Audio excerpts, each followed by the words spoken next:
올해는 항일 독립운동 사상 최대 승전으로 꼽히는 봉오동 전투 그리고 청산리 전투 승전 100주년을 맞는 해입니다. 1920년 6월 일본군을 상대로 아무도 예상하지 못했던 승리를 거두게 되는데요. 바로 항일 독립전쟁의 포문을 열게 된 봉오동 전투입니다.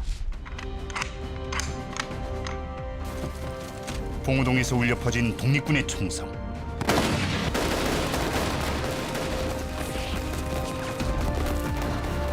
일본 정규군을 상대로 거둔 독립군 최초의 승리 봉오동 전투. 바로 이날 역사의 흐름이 바뀌었다. 아무도 예상치 못했던 승리. 항일 무장 투쟁의 포문을 연 봉오동 전투. 독립군이 써내려간 치열한 투쟁의 역사가 바로 지금 되살아난다.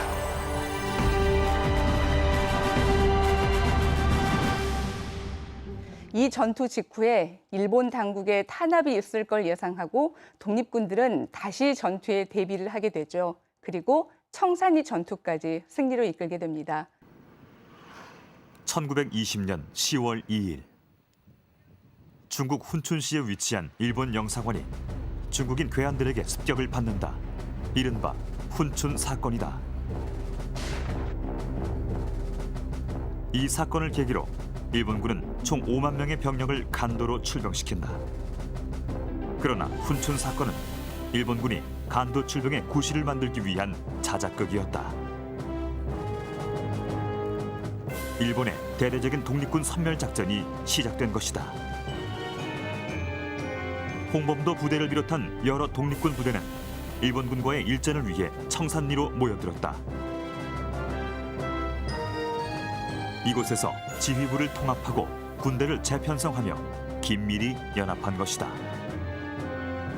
병력과 무기의 열세를 극복하기 위해 독립군들은 유격전을 펼친다. 청산리 전투 가운데 가장 큰 격전이 벌어졌던 어랑촌. 1920년 10월 22일 어랑촌에서 김자진 부대가 많은 일본군에 포위되어 혈전을 치르고 있다는 보고를 받은 홍범도 부대. 일본군의 뒤에서 맹공을 퍼부으며 김자진 부대를 공격하는 일본군을 급습했다. 독립군 연합부대는 300여 명의 일본군 사상자를 내며 어랑촌에서 큰 승리를 거둔다. 독립군의 투쟁은 어랑촌 격전으로 끝나지 않았다.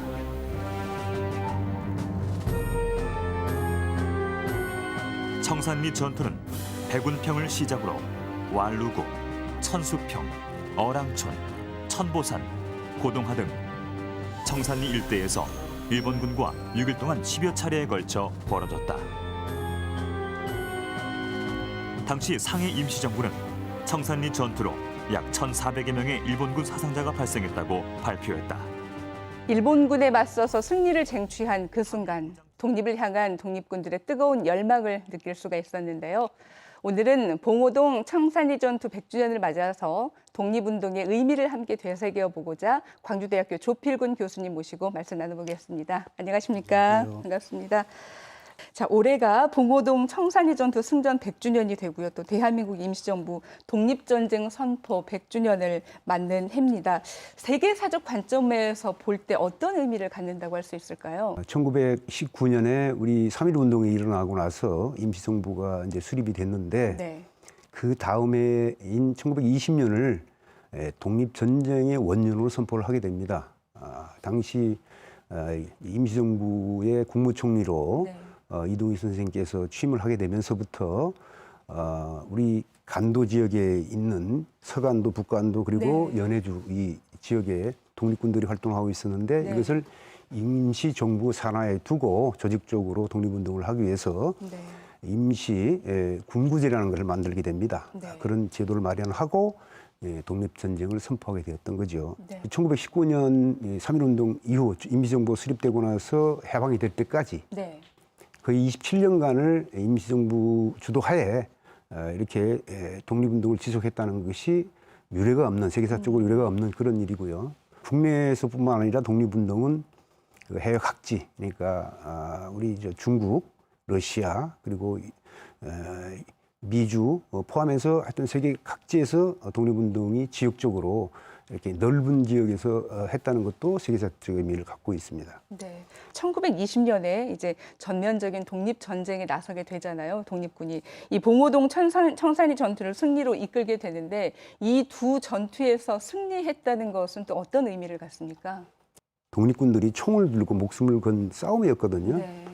그래서 그 당시만 해도 일본군들은 세계의 강군이었죠. 네. 1905년 러시아와의 전쟁에서 승리한 일본은 제1차 세계대전이 끝날 무렵엔 이미 세계적인 수준의 군사력을 갖추고 있었다. 자체적으로 무기를 생산할 수 있는 환경을 갖춘 것은 물론 무기 개발에도 공을 들였다. 서구 열강의 최신 기술을 복제해 비슷한 수준의 성능을 가진 무기를 제작하는 데 성공했다. 그래서 그런 강군과 대적하기 위해서는 그냥 일시적으로 이루어진 성과가 아니다. 그래서 오래전부터 독립전쟁을 하기 위한 전쟁의 준비와 그리고 실제 그 전투를 승리하기 위해서 목숨을 걸고 싸운 이제 전쟁의 수행 두 가지 측면에서 우리가 봐야 된다고 생각을 합니다. 1920년 6월에 독립전쟁의 첫 승리를 가져다 둔 전투입니다. 봉오동 전투에 대해서 조금만 더 자세히 들어가 볼까요? 설명 좀 부탁드리겠습니다. 봉오동 전투는 흔히 우리가 이제 게릴라전에서 이겼다고 이렇게 지금까지 잘못 알려진 부분이 있습니다. 네. 봉오동 지역은 사실은 이 독립군들의 근거지였습니다. 네. 근거지라고 하는 것은 결국 독립군들이 그 안에 상주를 하면서 네. 훈련도 하고 또 그 진지 구축도 하고 그래서 이 주변 지역을 외부로부터 침해하지 못하도록 이렇게 그 독립 운동의 근거지를 마련했던 것이죠. 예. 그리고 나서 이제 일본군들이 이제 그 간도를 침략할 때 이를 대비해서 이와 같은 그 전쟁의 준비를 했던 것이죠. 네. 그리고 일본군 월강 추격대가 대대가 넘어왔을 때 최대한도로 우리가 싸우기에 유리한 지역, 봉오동 지역으로까지 유인을 해서 예. 거기서 격전을 벌여서 승리를 했던 겁니다. 네.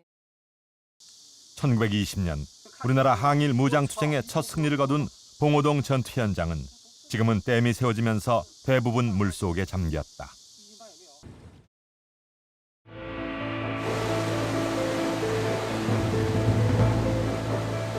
독립군의 대대적인 기습을 받은 일제는 삼둔자 전투의 참패를 서력하고 독립군을 토벌하기 위해 250여 명의 월강 추격대 병력을 편성해 반격에 나섰다. 당시 북만주에서 활동하던 홍범도의 대한독립군과 안모와 최진동의 독립군 부대는 연합작전을 펼치며 일본군을 유인해 몰살시켰다. 정규 부대로서의 그 격식을 갖추고 준비가 돼 있었기 때문에 네. 그야말로 정규작전의 승리라고 볼 수가 있습니다. 그러니까 지형 조건을 활용을 아주 잘했고 그렇죠. 게릴라전이 아니라 정규군이었고 예. 또 굉장히 오랫동안 준비한 전투였다. 그렇게 정리할 수가 있겠네요. 그렇죠. 군자금을 그 당시에 이제 최진동 그 삼형제라는 분들이 네. 그 당시에 그 봉오동 지역을 하나의 우리의 독립군 기지로 만들기 위해서 네. 막대한 자금을 지원을 했습니다. 네. 그래서 군복도 제작을 하고 또 총도 구매를 하고 훈련도 하고 막사도 짓고 이와 같은 활동이 준비된 활동이 있었기 때문에 네. 이게 가능하다. 일본군 입장에서 보자면 굉장히 당황하게 패한 전투라고 생각을 할 수 있잖아요. 일단 패했기 때문에 그 다음 전투는 더 강력하고 막대하게 준비를 할 것 같은 그런 예상이 드는데 이후에 치러진 청산리 전투에서도 승리를 하게 되잖아요. 어떻게 진행이 된 겁니까? 그렇죠. 이제 일본군은 그 당시 여러 첩보를 통해서 독립군들이 그 러시아 과격파라든지 또는 체코라든지 그리고 중국까지도 네. 이렇게 다량의 무기를 그 구매해서 무장력을 갖춘다는 사실을 이미 첩보를 통해서 알고 있었습니다. 있죠. 그러나 예. 봉오동 전투를 할 때만 해도 이 독립군들을 진짜 과소평가를 한 네. 것이죠. 거기서 독립군들의 어떤 그 전투 능력을 보고 이렇게 놔둬서는 안 되겠다. 문제가 있겠다. 이렇게 예. 보고 그해 봉오동 전투가 끝난 그해 8월에 네. 소위 말해서 이 간도 초토화 계획이라는 걸 세우고 네. 대대적으로 많은 병력을 이제 그 간도 지역으로 출동을 시키게 됩니다. 예. 독립군 세력을 뿌리 뽑는 동시에 만주 침략의 교두보로 삼는 일석이조의 책략, 이른바 간도지방 불령선인 초토기획이다.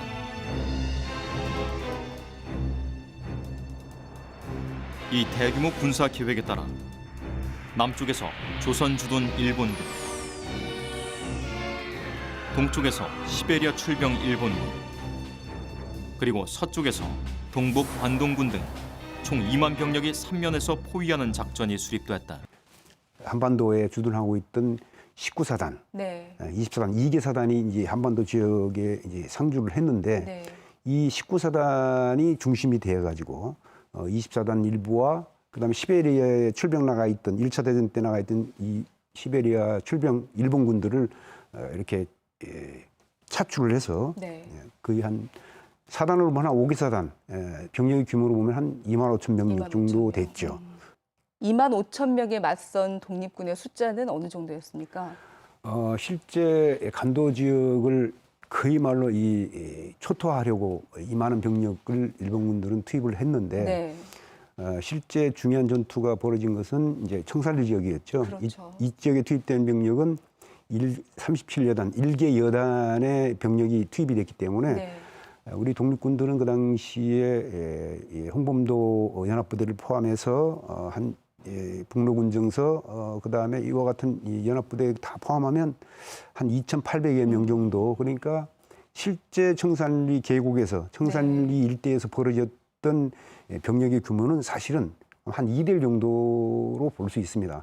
그럼 봉오동 전투, 청산리 전투 이 두 전투의 특징은 어디에서 찾아볼 수 있을까요?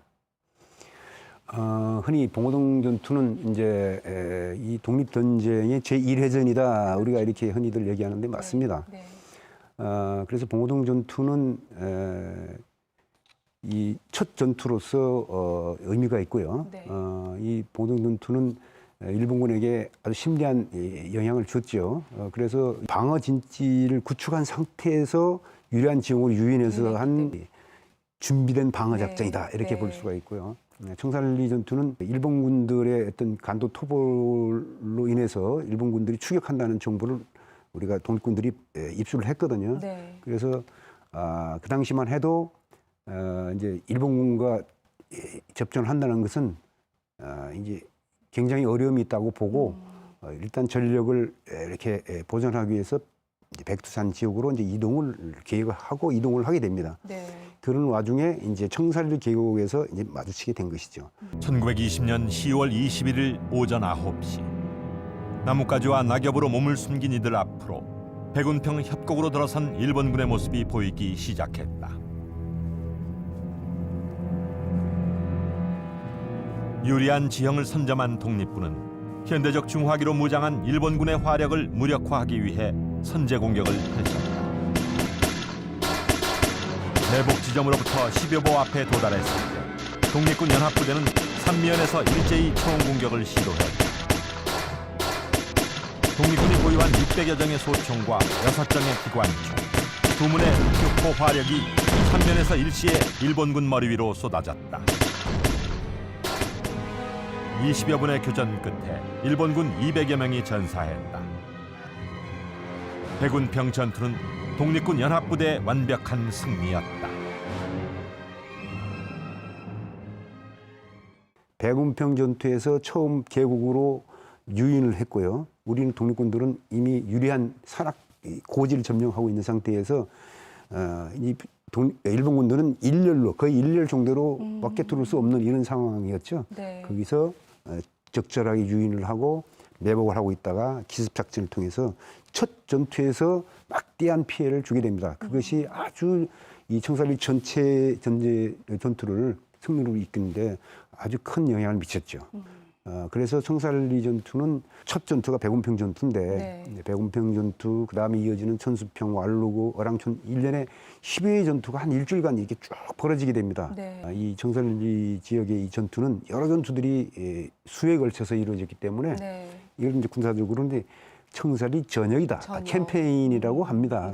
보통 전쟁을 하기 위해서 가장 중요한 걸 먼저 생각을 할 때 병력, 무기 이렇게 떠올릴 수가 있는데 그렇죠. 예. 전투에서 독립군들이 사용했던 무기 어떤 종류들이 있었습니까? 네, 그 청산리 지역은 우선 산악 지역으로 돼 있고 이제 이 평지가 아닙니다. 네. 그래서 일본군들이 그 당시는 이제 포병 화력도 대단했고 네. 1차 대전에 참여한 정도로 세계적 수준의 무기 체계를 갖고 있었죠. 그렇지만 이 청산리 지역에서는 사실은 산악 지역에서 이루어진 포병 전투입니다. 네. 그러다 보니까 그렇게 포병 화력이 청산리 전투에서 큰 효과를 보지 못했다는 걸 먼저 말씀을 드리고 네. 오히려 우리 독립군들은 그 당시 러시아에서 만들어진 총 네. 모신 나강이라고 하는데 요건 좀 구사적인 부분인데 네, 7.6mm 구경이 좀 큽니다. 네. 그리고 일본군들이 갖고 있던 주력 소총은 아리사카라는 총인데 이건 구경이 5.6mm 작아요. 그래서 화력 면에서 봤을 때 사거리라든지 관통력이라든지 이런 것들이 이제 사실은 무기의 어떤 성능인데 네. 이런 면에서는 훨씬 더 독립군들이 갖고 있던 이 총이 성능이 좋았다 우월했습니까? 이렇게 볼 수가 있고 네. 중요한 건 기관총입니다. 네. 기관총은 지금도 보병 전투에서는 굉장히 지대한 영향을 미치는 그 화기인데 네. 그 당시만 해도 독립군들도 기관총을 북로군 중에서 6정이나 갖고 있었어요. 러시아제 네. PM1910이라고 하는데 모델이 네. 그런 실제 기관총이 네. 우리 독립군들이 사용을 했습니다. 네.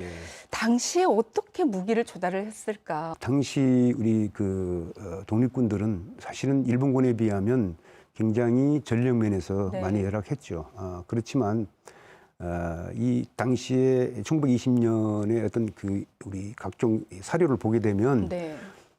군 자금을 마련을 했는데 그 규모가 한 50만 원 가까이 됐습니다. 네. 지금의 돈으로 보면 그게 한 300억 원 이상 되는 큰 규모의 자금이었죠. 300억 원이요. 예, 그렇죠. 그래서 그러한 군 자금을 마련을 하고 네. 그걸 근거로 해서 기초로 해서 무기를 구매를 하고 이 체코 군단이 그야말로 1차 대전으로 인해서 끝나고 나서, 예. 본국이 이제 독립을 하면서 네. 시베리아로 이제 대륙 횡단을 하게 되거든요. 네. 유럽 지역으로 바로 넘어가야 되는데 네. 그쪽으로 갈 수 없는 상황이다 보니까 예. 배를 타고 이 태평양을 건너서 이렇게 가기 위해서 그 항구인 블라디보스톡으로 집결을 네. 했던 것이죠. 네. 러시아는 1차 세계대전 중 독일과의 전쟁에서 발을 뺀다. 할 일이 없어진 러시아군 소속 체코 군단. 당시 복잡한 이해관계 속에서 강제로 지구 반대편을 돌아 고향으로 돌아가게 된다. 그들은 시베리아를 횡단해 블라디보스토크에 도착한다. 배를 타고 고향에 돌아가기 위해 무기를 처분해야 했던 체코 군단. 총기가 절실했던 독립군은 체코 군단의 무기에 주목한다.